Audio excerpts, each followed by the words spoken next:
I'm curious if at first, you had this big vision as far as a business goes about it, or if it was more of a passion project. And I put up my first movie website in the late 90s. It was hideous. It was just ugly and had a counter on it. And it was 9 from me clicking the refresh button 8 times. Then I put up an actual webpage. It was a Jackie Chan fan webpage. It had a picture of his body and you could click on his arm. Which movies did he break his left arm? Oh, it was that movie. When did he break his right arm? Oh, it was in Police Story. Cool. When did he crack his skull open? Armor of God. Oh, cool. I have always been someone that liked to create things like this and have done it throughout the decades.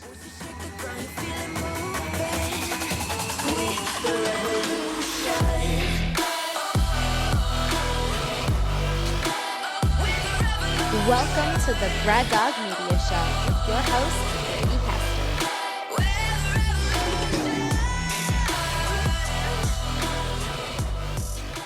What's going on, guys? Brady Hester here, host of the Braddog Media Show. Today we welcome Sean Chandler from Sean Chandler Talks About. If you guys are interested in any type of movie really, but especially Marvel, DC, any type of superhero for that matter, this guy is your man. He's grown his YouTube channel to over 160,000 subscribers and super interesting guy to talk to. I'm a bit of a comic movie nerd in some respect. I've seen every MCU movie there is, so I was definitely geeking out, at times throughout this interview. It was really fun to have him on, and I was really interested in getting his background and how he got into this in the first place, and how he's made a career out of talking about movies. That's pretty crazy, super cool, and we dive into all that. I also ask what he thinks about the new Batman. There are a lot of people that aren't necessarily fans of old vampire boy coming into the Batman role, but he has a good take on it. I think it's pretty interesting. I pretty much agree with him on that one. So let me know if you guys agree and whether or not you're looking forward to another Batman. Alright guys, so that's enough from me. If you're enjoying the show, please tap that like button, leave a comment, and subscribe for future episodes. I have big guests coming up and I don't want you to miss future episodes. And without further ado, welcome to the show.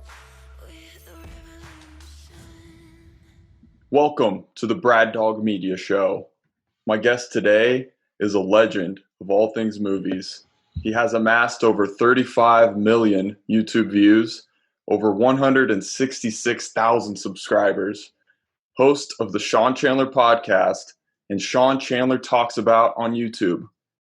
You guessed it, Sean Chandler. Hey, that's me. Do you think people were able to guess who it was before I got through the introduction, or what?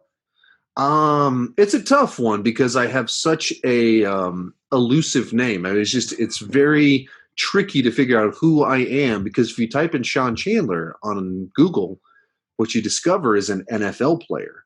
And I am not an NFL player. So you Really? could have thrown them off just a little bit in there because of my name. That's interesting. I didn't know that. I'm a big football guy, but I haven't heard of Sean Chandler in the NFL. Yeah, he was a college player for a little bit too, and I guess had some success, obviously, because he went on to the NFL. And so then that was my joke for a while. Like, if you find a college player playing football, that's not me. I'm the guy on YouTube talking movies, and they made it to the NFL. And so then now it's, if you type in my name and you find a guy that is talking movies and looks like me, that one's me. It's not the one playing football. Man, you'd have to think you'd overtake him one of these days on Google. You should be the first name that comes up, right? Well, it's tough because, with the way that algorithms work, it's weighted based off of the source that pulls you up. And so then all of the things about me are YouTube related, and the things he's associated with is ESPN. And so ESPN is a little bit stronger than generic YouTube. And so then, if you type in my name, you'll see my picture. It's not difficult to find me, but there's a lot of him that pops up too. So, right, yeah, that's crazy, man. So we were talking a little bit about this before you hopped on, but man, what a year to cover movies with no movies coming out. That's even. Yeah, go even ahead. just like right before we started, I checked Twitter and they said that Black Widow is probably going to get pushed back again, and Soul's not going to come out. So it's like last week they pushed back Wonder Woman. So we had a couple weeks where we had New Mutants, Tenet, and Mulan come out, and then it was like, oh, our movie's going to start coming out right? Nope. They looked at the results of those ones and they went, not time to send people to the theater yet. And so then, everything's getting pushed back. It's insane, man. I didn't even hear about that. So bummer. Bad news there. It's crazy. You've had to evolve your channel so much in 2020, and not just only focus on new movies coming out, because for a while there, I mean, the MCU is pumping out so much content. You could make a career just off of following them. But now, like, how is 2020 That's basically what I did. That's almost That's basically crazy. My channel grew because of the MCU. I mean, all of my biggest videos were Marvel content related. The moments where everything changed were Black Panther, Thor Ragnarok, Infinity War, Endgame. Those to me were the things that made all the difference. And so my channel entirely grew based off of the stepping stones that were MCU new movies coming out and me riding the wave of momentum of them. And then in between, because they came out every 3 months, it's like a new one comes out, I post content related to it, and then we get a trailer for the next one. And so then I do a trailer reaction, talk about that, and then I do predictions for when it came out. And so I just rode that wave until the year 2020, and it kind of threw my whole plan off. Just a bit. Man, I mean, there's so much expected to come out this year. How have you adapted and changed your plan? Because I'm sure you're planning on, kind of doing the same old with all these great movies and series coming out. How have you been able to adapt? Yeah, so I remember the day that it all kind of collapsed for me, which was it was a Thursday, and they announced A Quiet Place 2 was getting pushed back. And that's where it clicked in my brain. Oh, this is real. Whatever's going down in 2020, it is going down. We're not going to the movies for a while. And they're legitimately shutting everything down. And I literally wrote on a piece of paper Sean Chandler's plan for 2020, shot a little video, tore it, threw it up in the air, and then captioned it, looks like I'll get a job at McDonald's. And a bunch of people took me seriously. I mean, I was like, no, it's a joke. And then I took a week off, and part of that was just wanting to rest before see whatever was going to happen, because I knew it was going to turn into kind of a creative grind to try and figure this all out. But the other thing with it was that just because new movies aren't coming out doesn't mean that there's not demand for people that want to hear people talk about movies. In fact, if we're all going to be stuck at home and they can't go to the movies, there's more people on YouTube because of that. And so then it becomes a battle, a competition between all of us that do what I do to just come up with the best idea. Whoever comes up with the best ideas that wins. And so I thought, I'm pretty good at coming up with ideas. So I just brainstormed. I came up with like 120 ideas. And I literally just kind of went, what are all the hit topics that I have? Like the things on my channel that people tend to click on? All these. All right, what all the types of videos I do that tend to get people to click? All of these. Okay. Let's go franchise by franchise. What's every one that I've done for Marvel? Okay. Now, which ones have I not done for Star Wars? And I literally just kind of did this cross-reference game back and forth, and then came up with over 100 ideas for videos. And that's what I basically have been just running based off of that list. And then I put one out, and it did well. That was kind of something new and different. And I went, okay, let me do 4 more of those. And so it's kind of worked out all right. It's not a big growth year or anything like that, but I've been fine. And it's been fun to reinvent myself a little bit during this time when I can't review the new movies coming out. Sure, yeah. You make some great points. I didn't even think about some of that. And man, you'd have to think too, when movies actually come back one day, you'll have all these new skills and content ideas in the toolbox. So you're going to be such a machine at that point. Yep. That's it. It kind of makes it, and it's a time where it's easy to get sad about where we're at, and easy to get depressed or whatever, and be like, oh no. The other flip side to it is like, okay, how fun it'll be when we get back to whatever the new normal is. And in particular about my YouTube channel, of like exactly what you just said. Like right now I'm having to come up with a whole new set of tools and a bunch of new content video ideas, and have to be creative on how, I do this full time. And so I have to be creative on how to make sure the revenue's coming in while I don't have the primary tools that I used before. The primary tool I used before was big tentpole event film comes out and I ride the wave of its momentum. So now we are, 5 months now into none of those. We're about almost 6 months into none of those. And I've been okay. Wow. How cool will it be when I'm able to combine these two skill sets together and see what happens? Yeah, that'll be amazing, man. So taking it back a little bit, I believe I read that you started the channel itself in 2016. But I'm curious if at first, you had this big vision as far as a business goes about it, or if it was more of a passion project and how that started. It goes back even further than that. The simplest version, I put up my first movie website in the late 90s, a members.aol.com website. And when it was just a homepage, it was like a webpage that just literally had like 3 Star Wars facts on it. It was hideous. It was just ugly and had a counter on it. And it was 9 from me clicking the refresh button 8 times. And then I put up an actual webpage. It was a Jackie Chan fan webpage where I'd review his movies, and then then it turned into just reviewing action movies. And then I had a picture of his body, and you could click on his arm. Which movies did he break his left arm? Oh, who was that movie? When did he break his right arm? Oh, it was in Police Story. Cool. When did he crack his skull open? Armor of God. Oh, cool. And so, that was 20 years ago. And that one, I ran it for like a year and a half, and got up to like 1,000 views on my counter, most of which were me, and about 10 of them were my mother and sister. So I've always been someone that liked to create things like this, and have done it throughout the decades. And I technically started the channel in 2013, but it was like the prototype of like, oh man, I'd love to get on YouTube and just talk about stuff. I worked in church world at the time, so I did public speaking a lot. And so I knew I could say things in a way that people would pay attention to me. Now, it's not exactly the same thing when you have a room full of people versus talking to an empty room and a camera. So I figured that out pretty quickly. But 2013, I put out some videos, but I was just too busy. I couldn't stick with it. So I took 6 months off, put out a couple videos out, took 6 months off. And then in 2016, I didn't have a job. It was kind of a bad time period for me.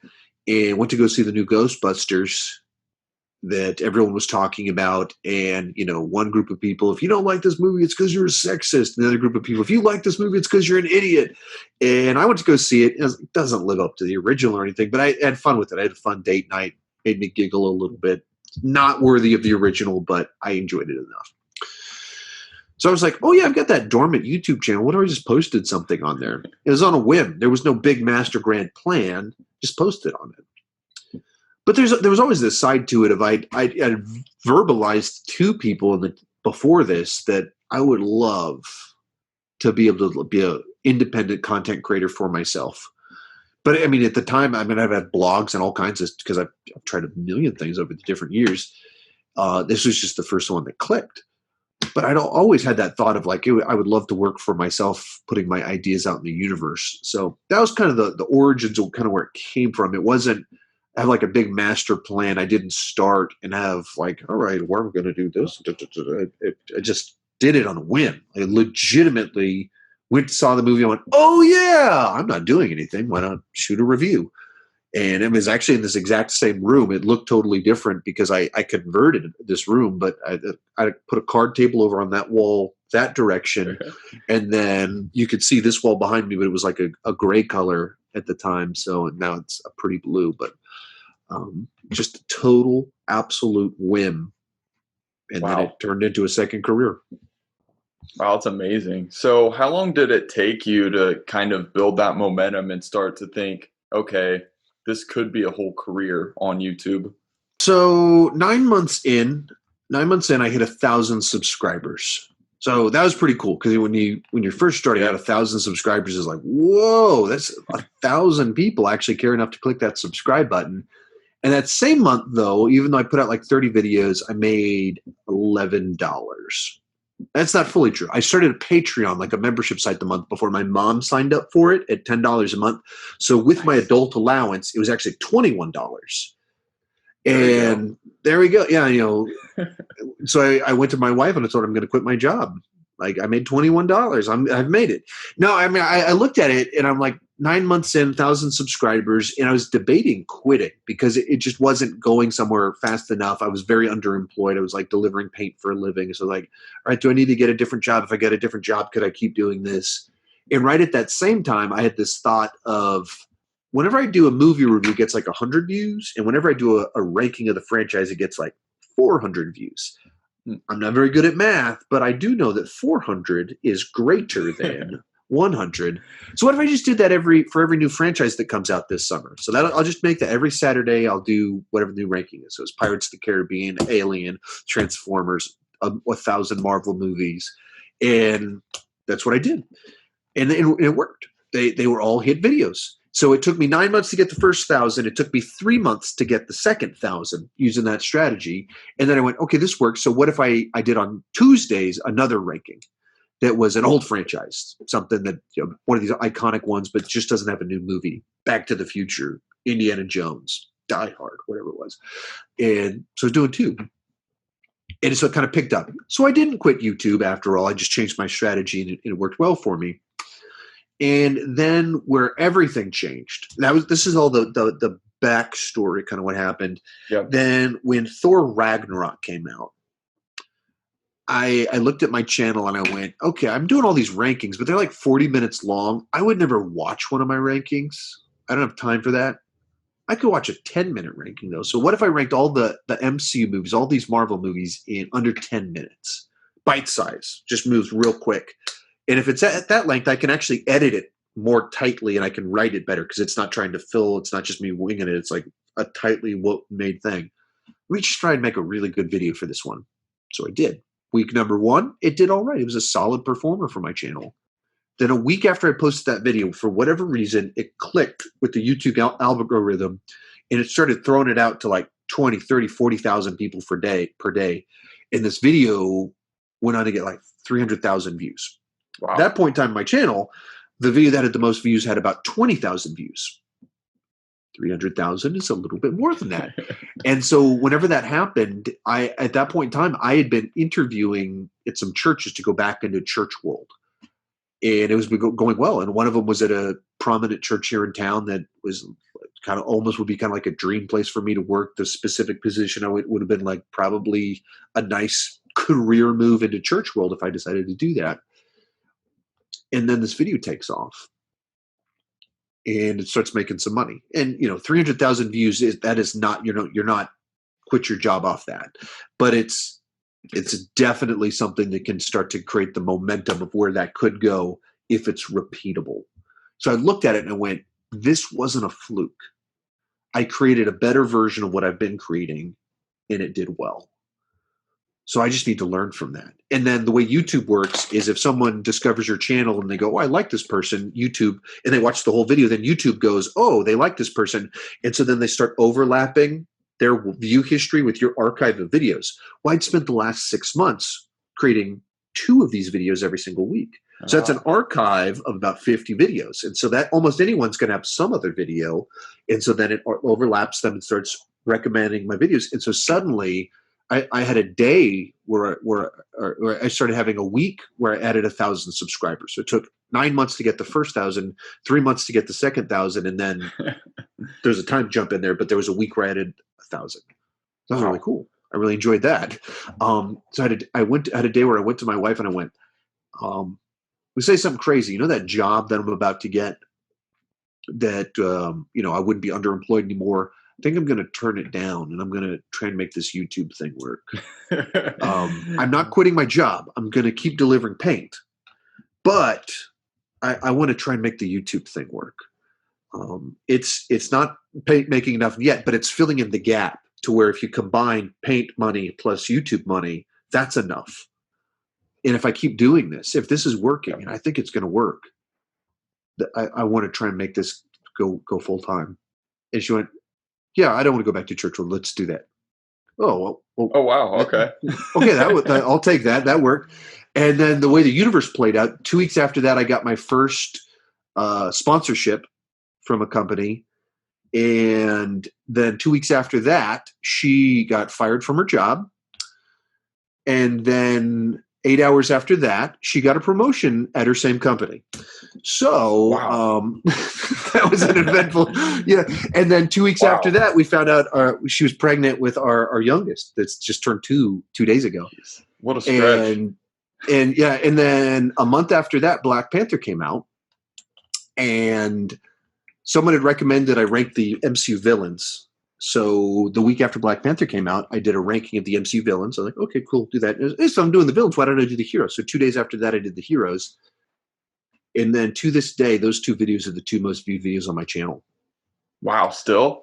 To this day, yeah. 2 years later, 2.5 years later, still the 2 most viewed. One of them almost has 1 million views. The other one has like 700,000 views. And so then when you put all those together, that's the point in time where I started making more money from YouTube than I did at Paint Job. But it's not that you can't trust that. You can't trust that it'll keep happening. So basically, I just saved all that money for a year, and a year later went full time on YouTube. Man, what a story! When I went to the wife the second time, I was like, okay, I'm planning on quitting my job soon.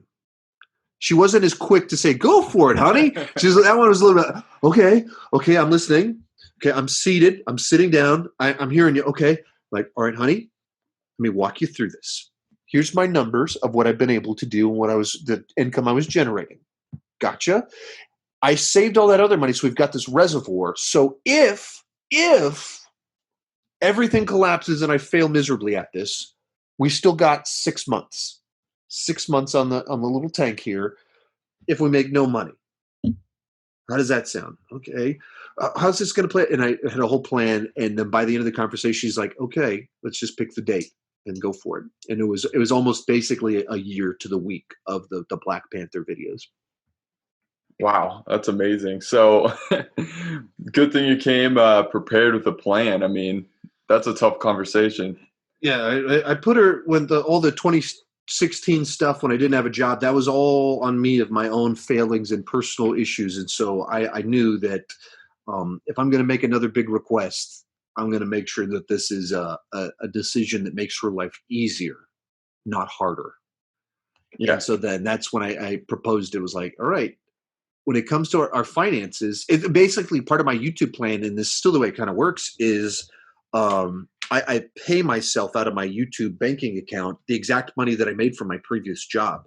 So from her perspective, like from the actual like family finances, like it looks the same, because she just wanted the stability of it. It was like, okay, here's how you know, for no matter what, the next 6 months, it's not going anywhere. It's just totally fine. It's just created stability there that all of that's kind of run off of that just fine. It's to her, it was, oh, okay, well, my life doesn't change except you're at home all the time, and you can help with this, and this, and you're not as stressed out, and you're not covered in paint. Cool. Sounds good. Hey, it's a win-win-win. Mm-hmm. So everybody wins. And more content on the universe. So even the universe wins.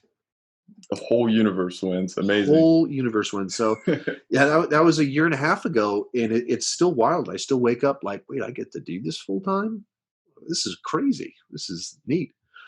And I guess the final piece on it, the other thing that I've kind of been doing during quarantine, is I've always wanted to create a course. I was an education major. I worked in church world, and if you're in church world, you probably naturally kind of have a bent to try and help people. So I've always wanted to create a course about something. I never knew what I wanted to create it about. And then now I have a YouTube story. And so I've been working on I'm in the beta version of a course on how to grow a nerdy YouTube channel and have like 20 people in my class. And so I've been developing it out over the last 6 weeks. So that's been a lot of fun to like tell all my tricks and secrets and stuff. Yeah, man, that's awesome. I didn't know you were creating a course, but you're kind of a perfect guy because you have all this experience. Thank you. I appreciate that. Everybody listening, go check it out if you want a nerdy YouTube channel. Yeah.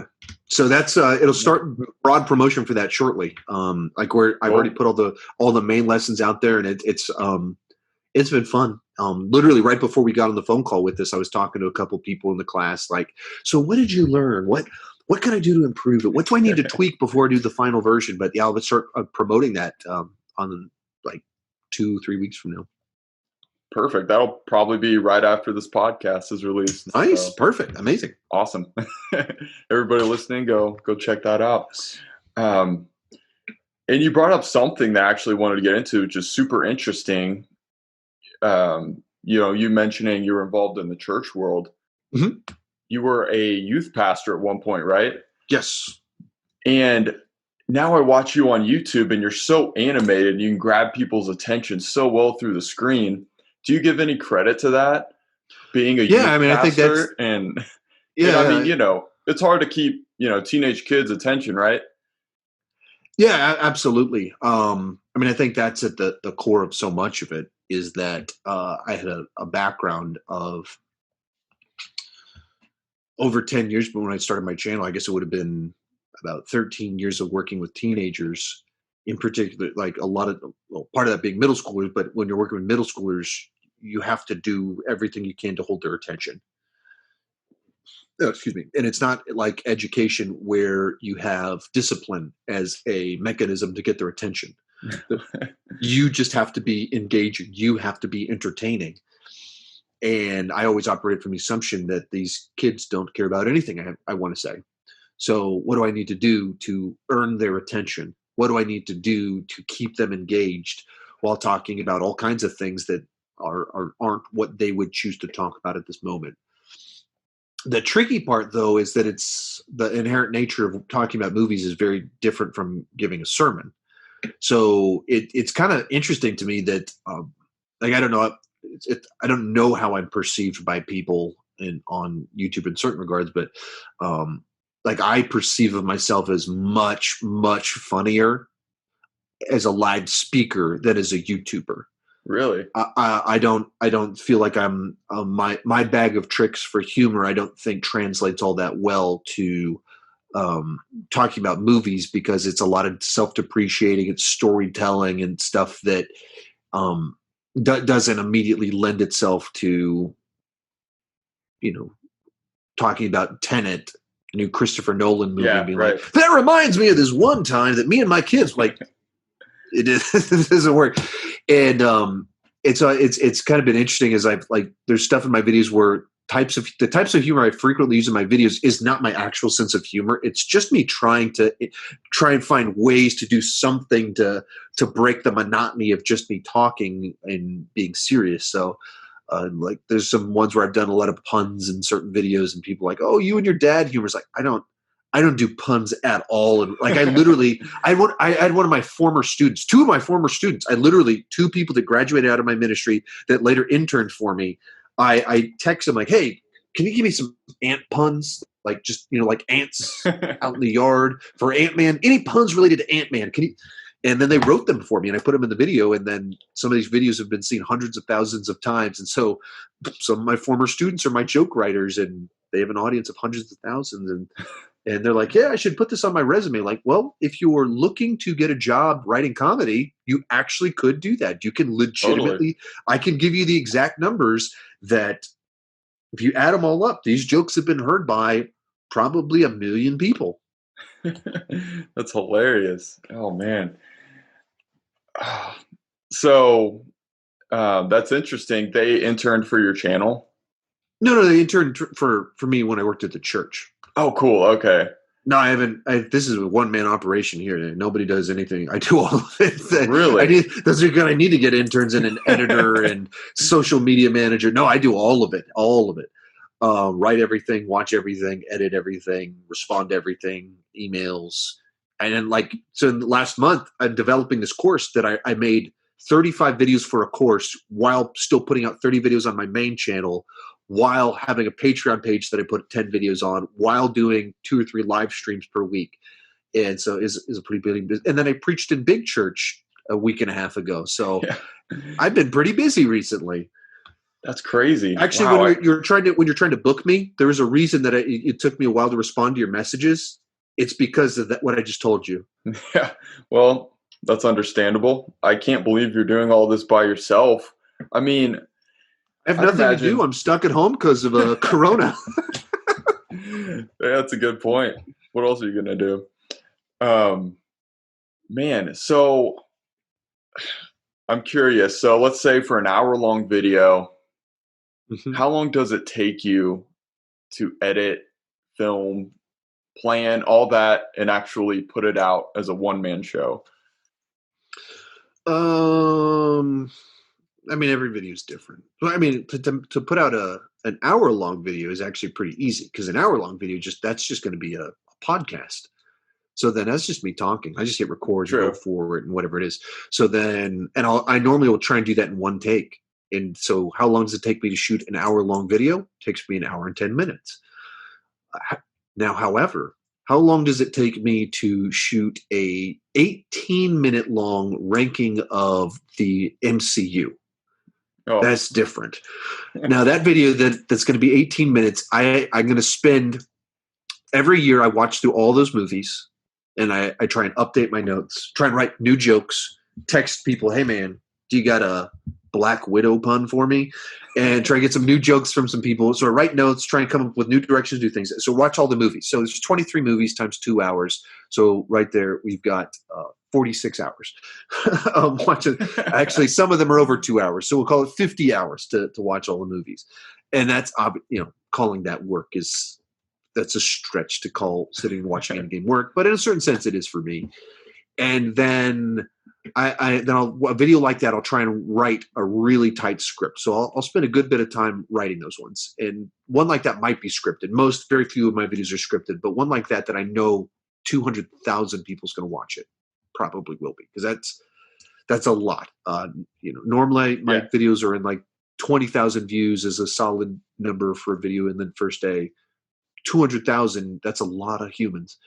So I want this to be really good. So hours kind of fine-tuning what I'm going to say in it. Then it'll take me like 2.5 hours to shoot it because I have to say it right. If you're going to say something, you don't want to trip over your words and have 200,000 people hear you trip over your words. I don't really want 20 people to hear me do that, let alone 20,000, let alone 200,000.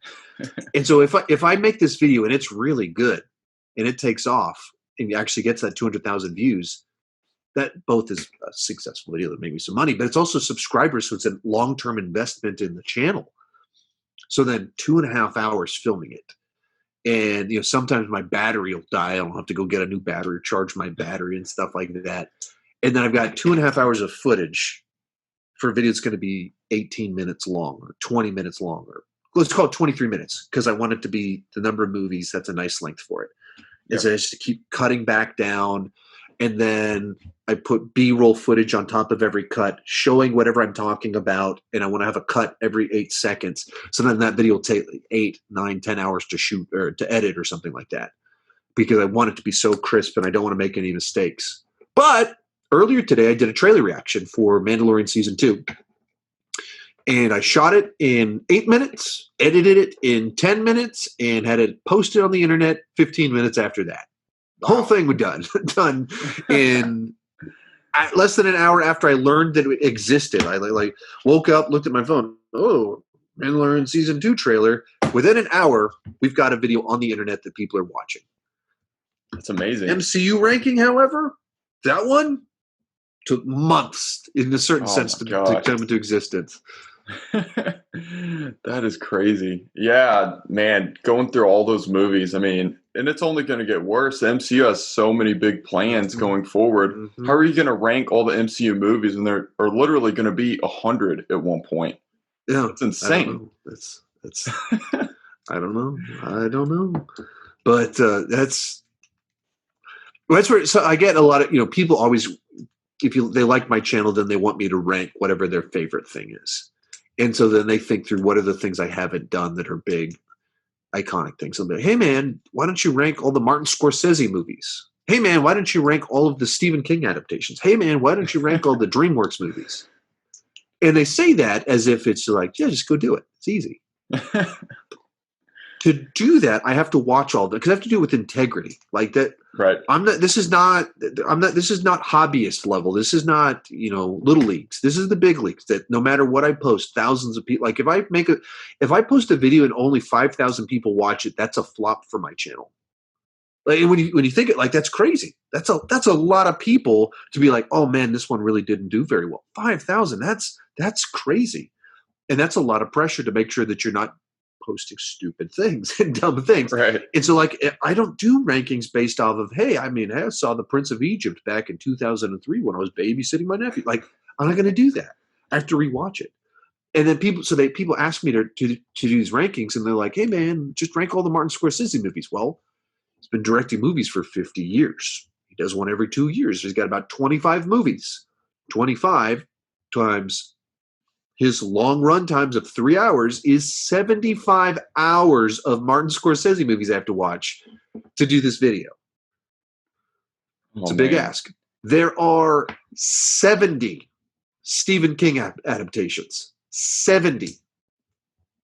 Some of them are like little mini series and they're TV movies. There's 70 of them. If each of them is only 1 hour in length, which they're not, some of them are 6 hours in length. Some of them are 7 hours in length. If they're just 1 hour, 70 hours of Stephen King movies to watch to do one video. So, like, that's the side to it that just, it takes a lot to keep the quality up, and you just have to watch stuff constantly. That's insane. Luckily, you like movies. I mean, it's amazing you haven't gotten sick of them yet. Or maybe you have. Maybe no comment. Yeah, no comment on that one. You cut that from the podcast. Yeah, this will get cut. Nobody will hear this. Yeah. Thank you. So, man, you've been amazing with growing your channel, and you found your niche that really works for you. I'm curious if it's possible, or if you have any tips for someone looking to grow their YouTube channel in a different area. Maybe it's business, maybe it's cooking, some other type of niche.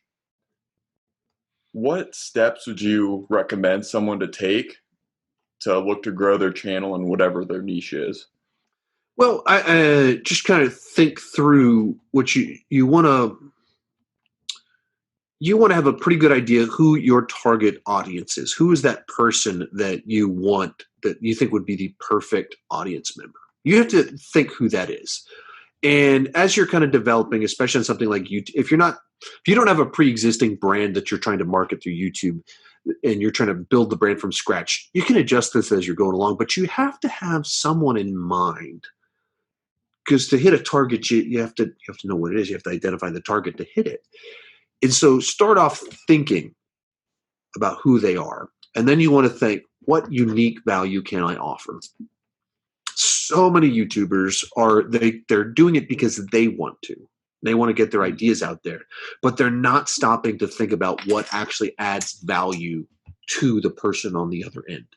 Right. And I've heard Gary Vaynerchuk, entrepreneur on YouTube, social media stuff, talk about selfish creators. There's just a lot of people that they're doing it because they want an audience. They want to extract value. They don't want to give value. So you just have to think, who is that person and how do I add value to that person? And from there, I think there's a little bit of just kind of go into experiment mode of like trying to find a way to create videos that are a product that actually adds value, it's a transaction that you're taking someone's time. They can give their time to any number of videos, any number of things out there, but you have to put a product out, a video out that actually earns their time. And so then keep experimenting, keep trying to improve, keep getting better at your craft, keep learning about whatever your thing is, and trying different things. Every type of video that you do is a little bit of an experiment to see what may or may not work. And along the way, just keep looking at the data. And if you like, I looked at my numbers and I went, movie reviews, 100 views, ranking, 400 views. I've learned a lesson. I've learned what people are more interested in. And likewise, look for the holes in the market, in particular in regard to that target audience member. Think about yourself in so much as you're a reflection of what your target audience member is like. What would I like to exist? okay, I like videos that are kind of like this. And I see some that kind of touch on it, but they don't touch on it in this very accessible way. Now I'll create that thing that I always wished existed, put it out there in the world. So I think it's a lot of stuff like that, that just always thinking, how do I create something worth getting someone to click on it? How do I create something that actually adds value, that's worth someone's time, and not moaning and complaining about algorithms and being frustrated that, like, why don't people click on this? And I've got 1,000 subscribers, but only 20 people clicked on this. Why did this happen? Like, okay, right. Why did it happen? That's a good question, but not if you're saying it with like this moaning tone, like, what's the disconnect here that I have subscribers, but I don't have views? Huh. And why did this video get so many views? Huh. And just analyze all of that and learn from it. And that's what the exact thing that I did. I mentioned it earlier in here. Whenever 2020 hit, no new movies. And I went, I have to come up with months worth of video ideas. And I'm a movie critic for new movies. What am I going to do? And I just went and I looked at my archive of movies. I looked at my list of videos from the YouTube gives you all these analytics. And I just looked at my top 50 videos of the last year. Subject, type of video. And I just made 2 lists and I overlapped them. And I went, these are the subject. And YouTube you can change the analytics to sort them based off subs added. So you can figure out, like, these are the ones right here. This video right here is how I added subs. When they subscribe based off the video, they're telling you what they want. They just told you, when you did this is what I like what you do. Now I know what you want. And so I just went and looked at what they already told me. This is what you clicked on. This is what you subbed because of. All right. Now let me use that to brainstorm as many ideas as I can to give you more of what you want.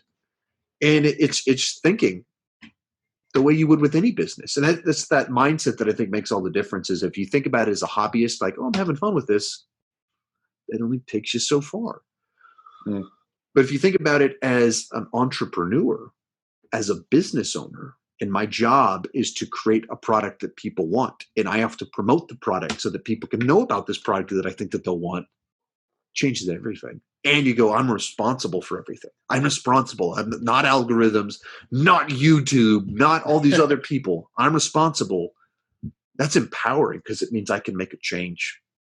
This is a kind of a random question, and this was submitted by my very sweet little sister, Abby Hester. Shout out to Abby. There have been a lot of Batmans. Yes. We're getting another one. Yes. Robert Pattinson,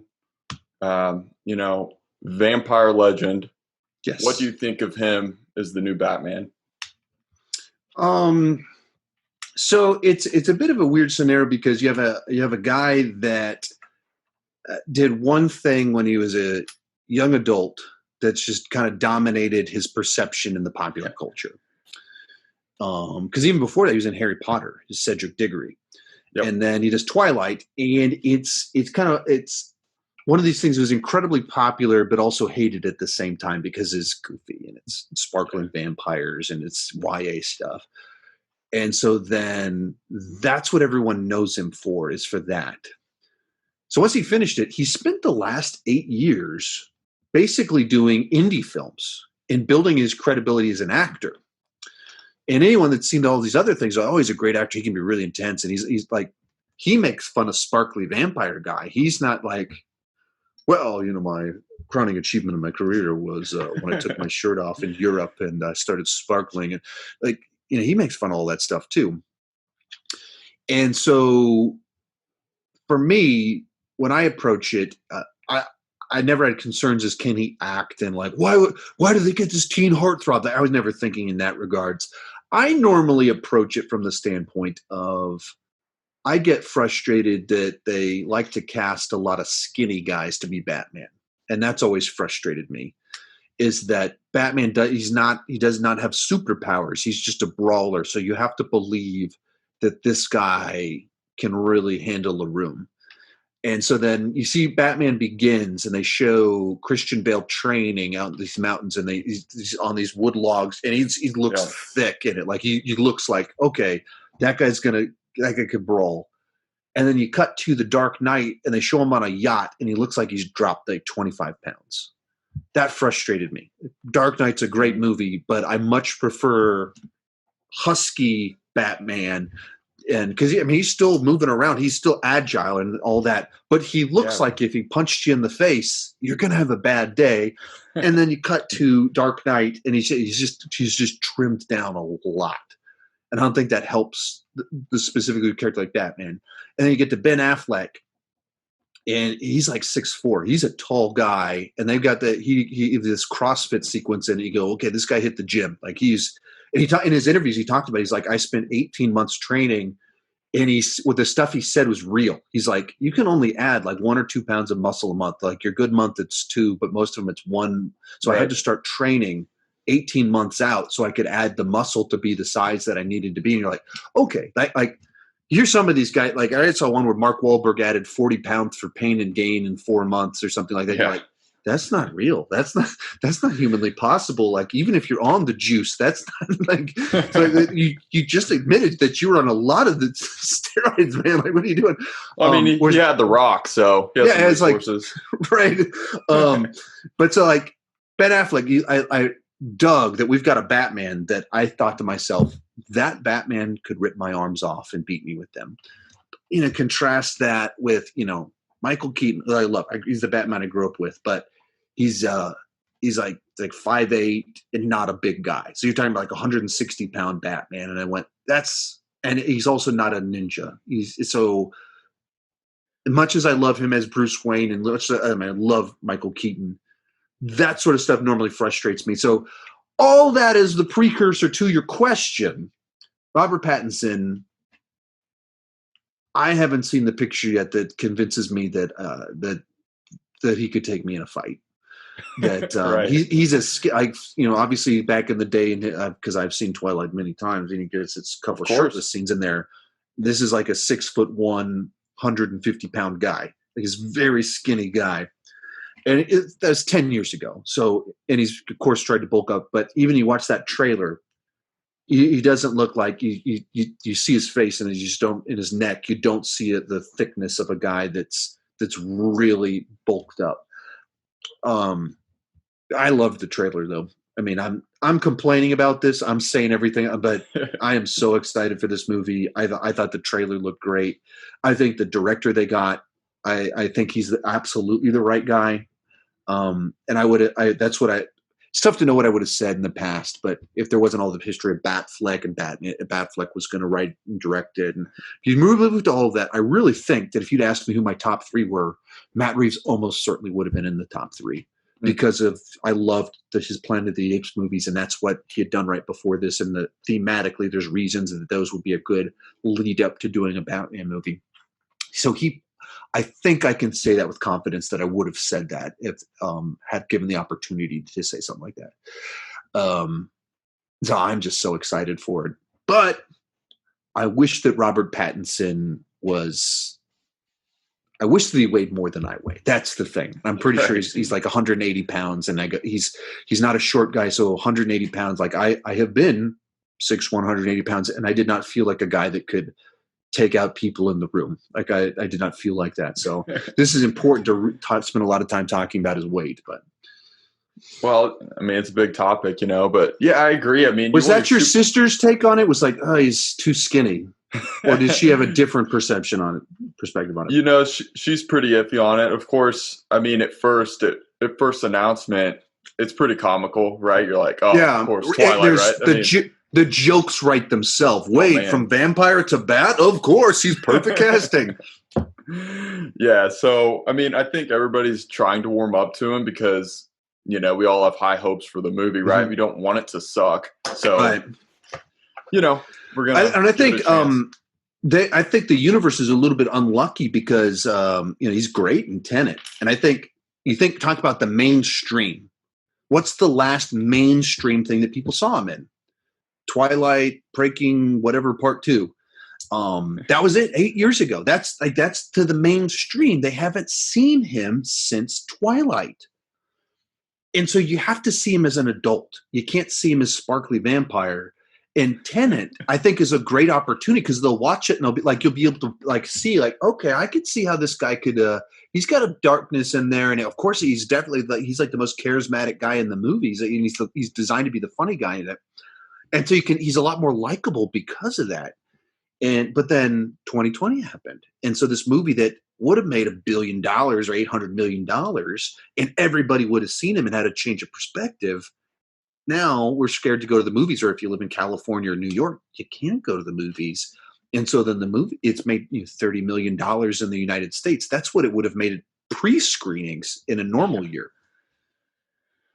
So, man, have you guys seen Tenet? Not yet. It looks good though. Yeah. See, if you'd seen Tenet, you'd be like, "Oh man, I can't wait to see this. This guy will be great as Batman." Really, and it's not quite that. It's not quite, but like I mean, you definitely see him in a different light because it gives you something to contrast it with, and he's fun in the movie. Yeah, man, that'll be good to see then. That might change my opinion on him a little bit, but I'm still being optimistic. I want a good Batman. Yeah. So the last, subject here that I wanted to touch on, you are now a homeschool teacher, and I am. I was homeschooled till middle school. Okay, so I'm you can curious. give me pointers. I could give you pointers. I'm curious how it's going so far and what you're thinking about it. It's weird because there's not an obvious path, which is the whole point of it. And so it's so important, but it's not like you say, "Hey, I'm gonna." Maybe there's a different like you say, I'm going to homeschool, and it's not like someone mails you, "All right, here's the plan." And so you ask people, and they say, "All right, here's 10 different curriculums you can use." And you go, "Okay, this is too many. I don't know, but to do it, okay." And then you even ask them, and then they'll tell you, "Well, if you want to do homeschooling like this, then use this one. If you want to do homeschooling like this, since this one is like." I don't know what I want to do because I've never done this before. Like that, I want a nice, easy transition. I want a prepackaged plan, and then say, "Here, use this one," and you'll go to it, and it'll have like 3 of the courses that you need, but not the other ones. And then so it's weird because I feel like I'm not doing enough, or I feel like I'm not. There's a lot of not feeling inadequate. There's a lot of that in the process of trying to figure out what I need to do. And then likewise, since it's almost all digital now, there's a side to it like, am I doing enough teaching? Because it's like they're watching a YouTube video that's saying all this stuff and it's saying everything right, but okay now. And then I hop in to help them do the homework and answer their questions. So it's all been an interesting experience in trying to figure out, like, am I doing this right? What else do I need to do? And I've only got a week of experience doing it, so. And he's trying to figure out, like, we have to schedule a time for this, and okay, it's a skill set that I don't quite have yet. Yeah, it was crazy. I guess luckily for me, and this I think benefited me in the long run. I very much was a self-learner. I love to figure things out on my own, which was a huge benefit as a homeschooler. But I noticed you were teaching one of your kids video editing. So that's another cool part of homeschooling. You kind of throw in these extra courses that, they wouldn't get that at school. Right. That's a real skill set. Right. Yeah. That's when we were debating what we should and shouldn't do, and my wife and I both were kind of like, we're not feeling confident in the public schools plan for all of this. It was too flaky. Yeah. And because no one knows what's going on. No one knows when the next flare up or whatever. They're making it up as they go along. So we just didn't think that was a good situation for our kids. And we have the freedom, because we both work for home and because of what I do, that we can do it on our own. And so then we just independently thought we wanted to do that. And then I started processing through it, and I started going, the cool thing in this is that that's where you really can start teaching them things that you think matter, or their skill sets that are interesting, and that they don't make sense to be a class in elementary school to teach video editing or whatever, but at the same time, they're skills that are they have huge, gigantic ramifications for a life if you know them and know them early enough. And like all the stuff that I do, I never took a class on YouTube. Right? Obviously, I didn't major in communication. I've never really taken a class on video editing. And so then those become things that skills I could pass along and teach them. And, music class isn't going to a room that has 50 instruments in it and be like, here, play the xylophone for 10 seconds. Here, play this drum or timpani for 10 seconds. It's like, here, let's actually learn to play the keyboard. That's music class. Yeah. And that's much more useful than playing a bunch of instruments for 10 seconds, which is not actually useful at all.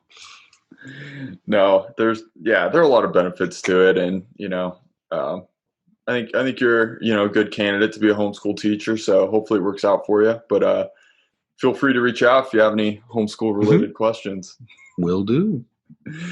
Man, you've been gracious with your time. I really appreciate you hopping on.